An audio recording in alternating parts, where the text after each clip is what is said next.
Cerita, seorang maling nekat masuk ke rumah mewah tengah malam. Dengan lihai, ia mengendap-endap mencari barang berharga.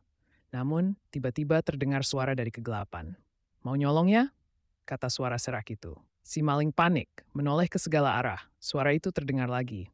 "Mau nyolong ya?" Ternyata suara itu berasal dari burung beo di sudut ruangan. Si maling tertawa lega lalu berkata, "Halah, burung doang, kirain siapa?"